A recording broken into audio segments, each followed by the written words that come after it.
Welcome back to the Figure Annuity Sales podcast. It's Caleb North here, and it's yet another week of me running solo on this podcast. Chad was unfortunately unable to join again, so I'm going to run this one myself, and I'm going to talk about something that's kind of been top of mind and top of conversation lately with agents, and it's really an episode all about index strategies. We're going to talk about different types of indexes. We're going to talk about renewal rate integrity, kind of the way that things are calculated on the back end.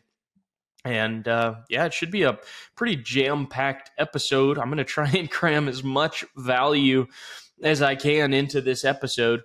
But guys, the reality is there's something you need to just have in your mind when it comes to indexes, and it's that they're not all created the same. And because they're not all created the same, it means that there's not inherently a one better than the other. The market environments that we're in will have a major impact on what strategy is actually going to be the best strategy over the next year. The way that I like to paint it is this. You have asset classes. You've got equities, you've got commodities, you've got bonds, you've got cash, you've got real estate. You've got all these different types of asset classes.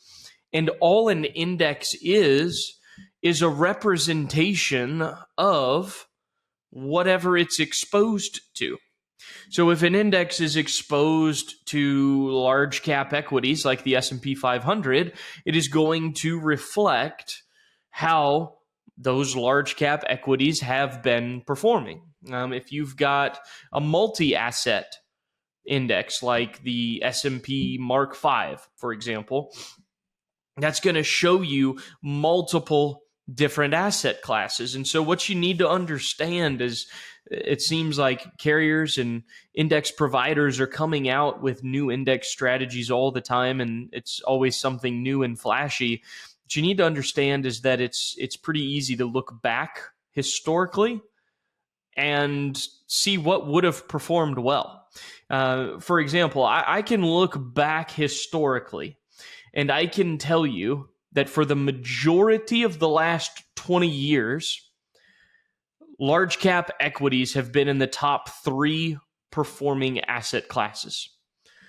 I can look back over the last 20 years, and I can tell you that cash and commodities have been 2 of the lowest performing asset classes, and that bonds have historically performed kind of more in the middle of all of them. What does that mean?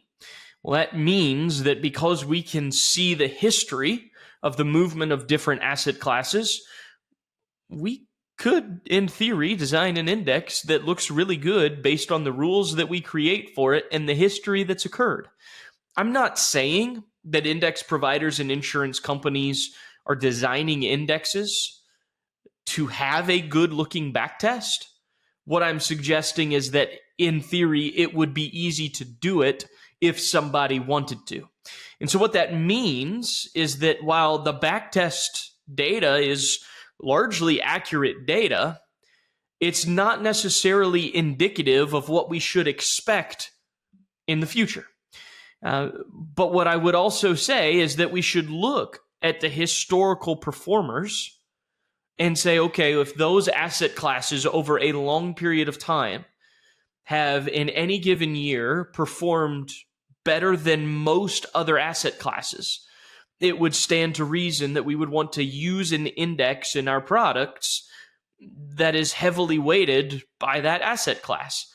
And if you remember what I just said, large cap equities have over the last 20 years been in the top 3 kind of performers in all the different asset classes for the vast majority of that time period. And almost half of those years, I would say it's like 40 or 50% of that 20-year period, those large cap equities have actually been the highest performing asset class.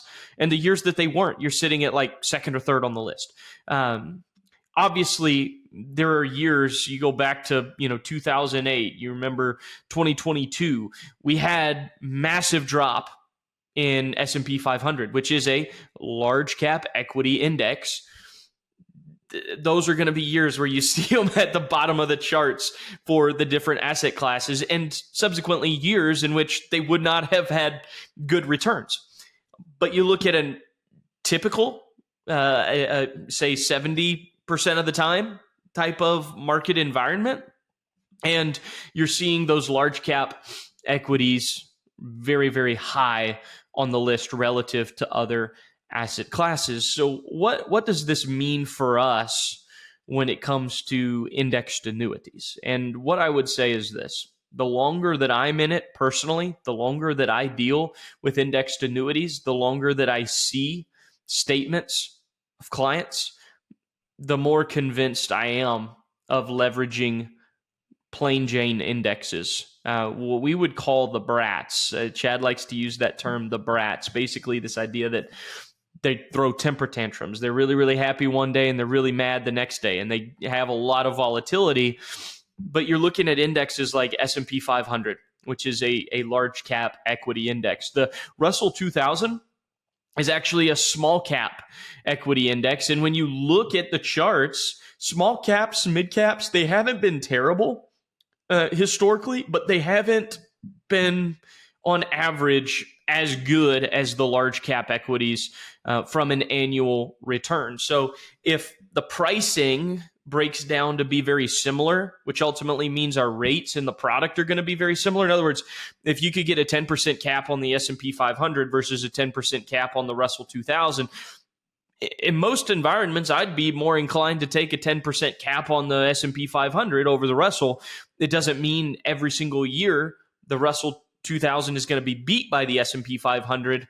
Both are great options. It's just to say that, again, we're looking at the underlying asset classes of that index. And what I'm saying is that the longer I've been in it, the more time I see index performance, the more statements I see, the more convinced I am of plain Jane S&P 500. And here's the reason, is because when we look at these volatility controlled indexes that are flashing these massively high participation rates, you're talking right now anywhere on an annual point to point, depending on the volatility target, you're typically seeing 150 to a 200 some odd percent participation rate, or a 200 to 210, right in that range is a pretty, you can find that in a lot of products. I see a lot in the 180 to 200 range, but you're dealing with indexes that have a 5% volatility target.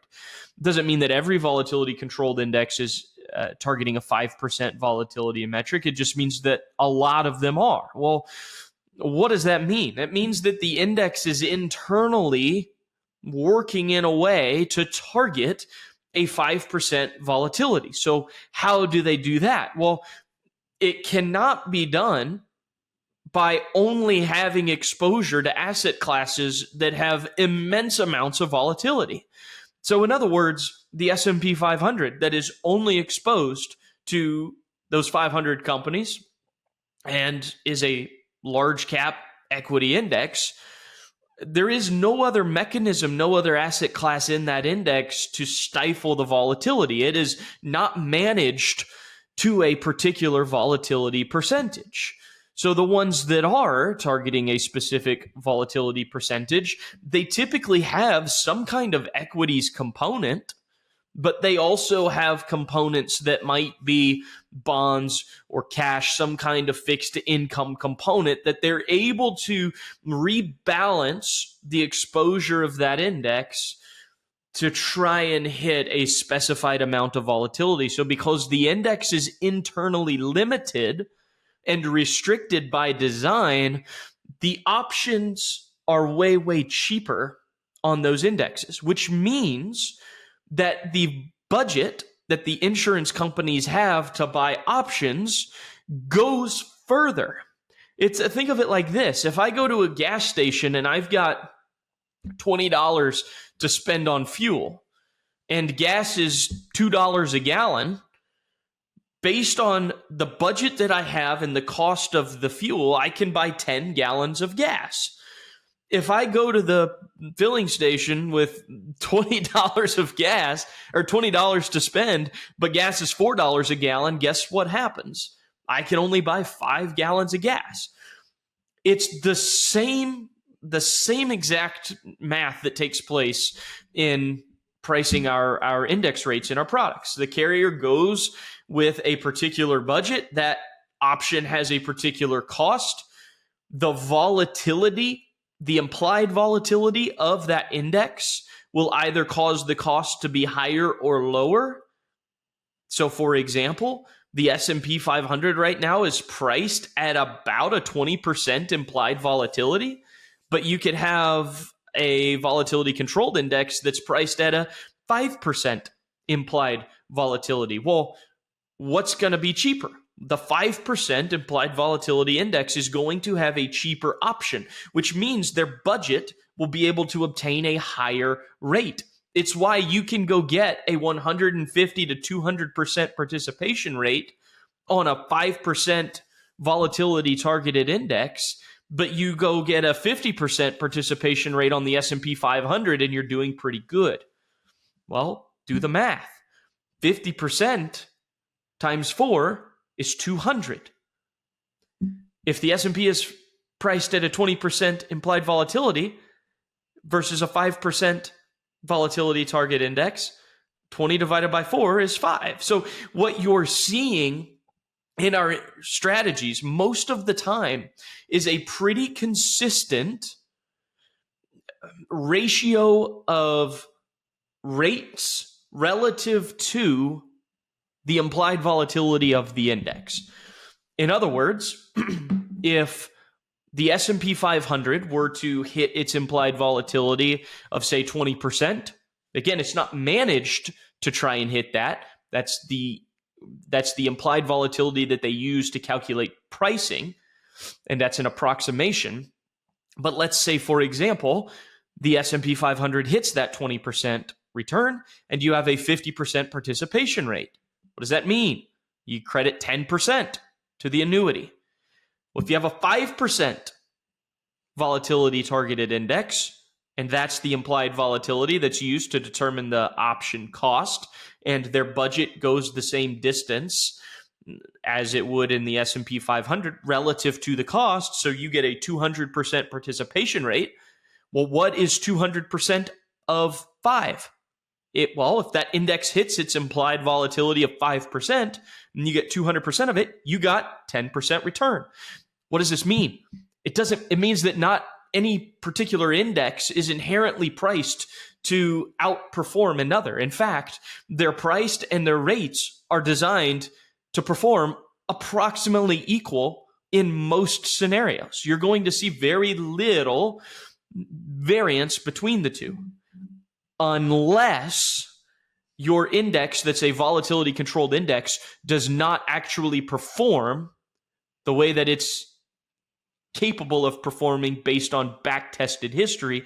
And that's what I have a problem with. When I look at a ton of these volatility controlled indexes and you look at the live data versus the back-tested data, they don't always perform in a way that you would expect them to now based on how they performed in the back test. And so I am a huge advocate of using indexes that have been around for the same time period that you're illustrating on your illustrations. If you're showing an index on an illustration over the last 10 years, I would like to see that index have actually been around for the last 10 years so that what we're showing are the actual index returns over that time period based on our current rates. Now, there's another assumption there, and that assumption is that rates were to hold. So if we have a 10% cap in a product right now, what we're going to illustrate, or what the illustration is inevitably showing, is what that index did over the last 10 years, assuming there was a 10% cap. Well, 10 years ago, there wasn't a 10% cap available, okay? To my knowledge, I'm pretty sure rates were much lower at that point. 6-7% type caps at that time, if my digging serves correct. Point is, the illustration isn't a perfect picture. All the illustration is good for is to say that if what's happened over the last 10 years were to duplicate itself over the next 10 years, and our rates were to hold perfectly over the next 10 years, which they probably won't, and I'll get into that in a second, this is what it would look like. Well, we can look at the last 10 years and recognize that it was a phenomenal 10-year period in the market. A historically phenomenal 10-year period in the market. Well, if we have a historically phenomenal 10-year period in the market, do we think that a historically phenomenal 10-year period is on the horizon? Like that's the next decade?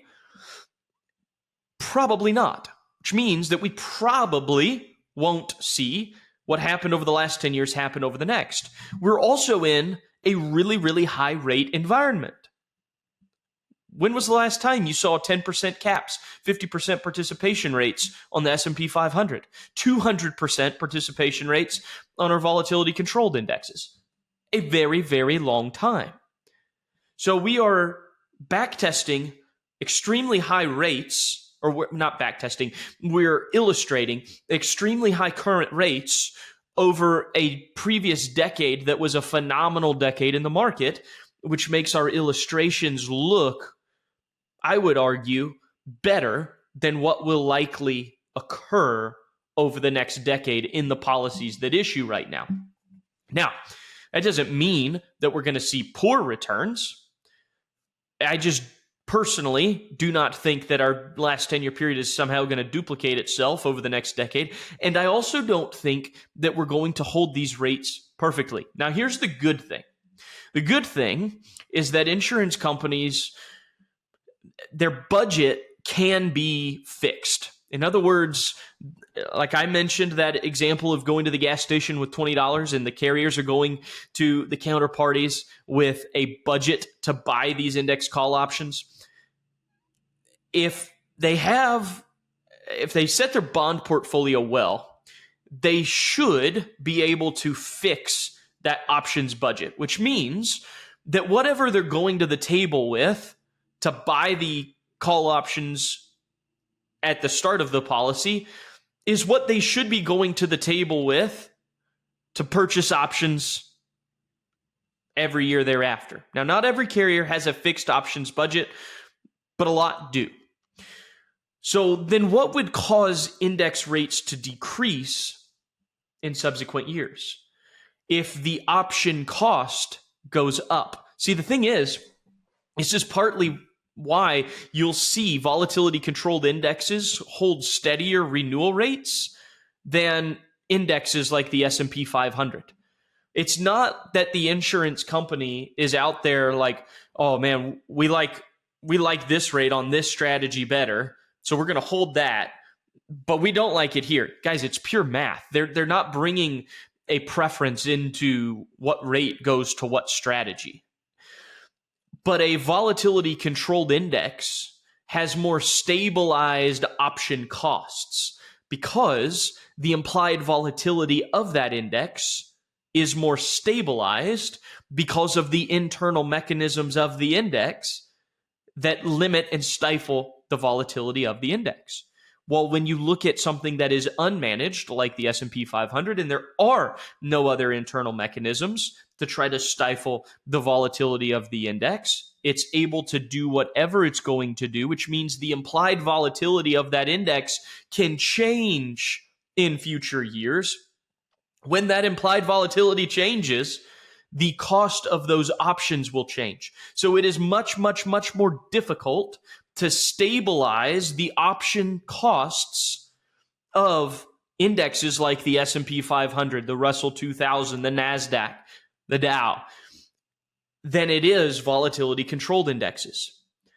Which is why you might see statements come from policies that you've sold where a 10% cap in 3 years is an 8% cap, but the 185% participation rate you sold in the first year is still a 185% participation rate. It's not that the carrier is trying to hold one and trying to reduce the other. carriers want to have good renewal rate integrity generally. There are exceptions to that. And those would be the insurance companies that decrease their option budget over time. But by and large, they want to maintain renewal rate integrity because they understand that that is tied to client satisfaction. The client buys a 10% or a product with a 10% cap in year one, and then in year three, they're looking at a 5% cap. They're not happy. Well, the odds are not very good that the option cost caused that. The odds are pretty good that it was a reduction in the budget. So, point is, when carriers do have a fixed options budget, and we do still see indexes and their rates fall in subsequent years in the policies we've sold, a lot of times it has nothing to do with the carrier and everything to do with the cost of that option. I hope that that's an encouragement to you if you've had this idea that, well, the carriers are just out there just changing rates on people, because that's not the full picture of what's going on. But I hope that this also gives you a little bit of insight and direction into selecting indexes. I argue that if you don't like the index outside of the annuity, you probably won't like the index inside the annuity. So you need to look at the actual index performance itself and determine, do I like this index in the way that it's designed, the asset classes that it's exposed to and is reporting the performance of? If you don't like those things, then you probably are not going to all of a sudden just like what that index does in the annuity. If you do like an index outside of an annuity, then you might like the way that it performs inside of an annuity, but you still might not. So you need to look at all of it and make that determination for yourself. But I will tell you that for me, the longer I do it, the more statements I see, the more excited I get when I see good rates on the S&P 500, the NASDAQ, the Russell 2000, some of those that are been around a long time. They're not volatility controlled. They're another synonym for that would be unmanaged, although I don't necessarily like the sound of that terminology. Makes it seem like they're just out there on a free-for-all, but the idea there being there's nothing internally in that index to stifle the volatility. It's just going to do what it's going to do. I like that. And I would make the argument also that when we're already protected from the downside, in theory, we want the index to have as much volatility as it can, because that's going to have a direct tie to the upside return that we get to credit.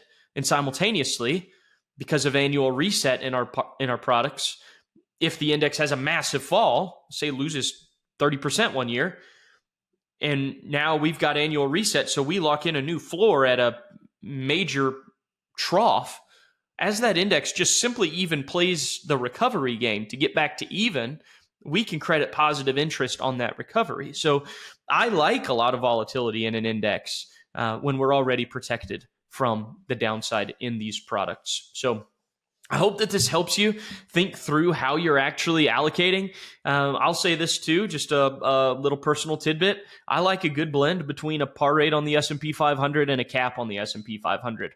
And the easy math that you can do to determine at what annual return would one strategy be quote unquote better than the other is to take the cap and divide it by the participation rate. So for example, if you have a 10% cap and you have a 50% participation rate, if you take 10 and you divide that by 0.5, you get 20. 20 is the percentage return of that index, let's call it the S&P 500, where the participation rate return would equal the cap rate return. Anything above that 20, the participation rate will credit more interest.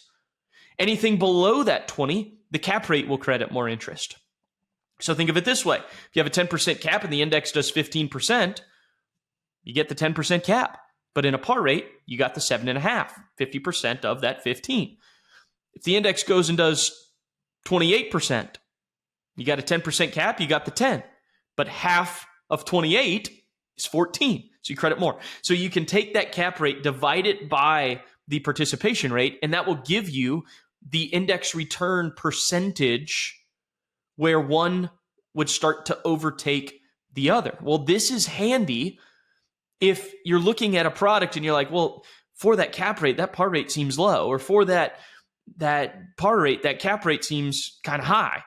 Like there's a product right now, I think it's got an 8% cap and like a 35% participation rate or something like that. No, it might have been a 7 and a 35. I'm doing some quick math here. I can't remember exactly what it was, but basically all the index had to do for the par rate to return more than the cap was like 16%. Well, you look at the average of that index over the last decade, and average in positive years, not total average in positive years, and it was like considerably higher than that 16%. So it's like, well, that makes sense to allocate a much greater portion into the par rate as opposed to the cap. But the beauty of the cap is that it's like getting a 100% participation rate up to that cap. So there's pros and cons both ways. I like a good blend between the two. That's the strategy that I personally use in index allocation. And like I said, the longer I do it, the more I see, the more I get excited about a good cap rate, a good participation rate. And yeah, study the indexes, study the asset classes. When was the index launched?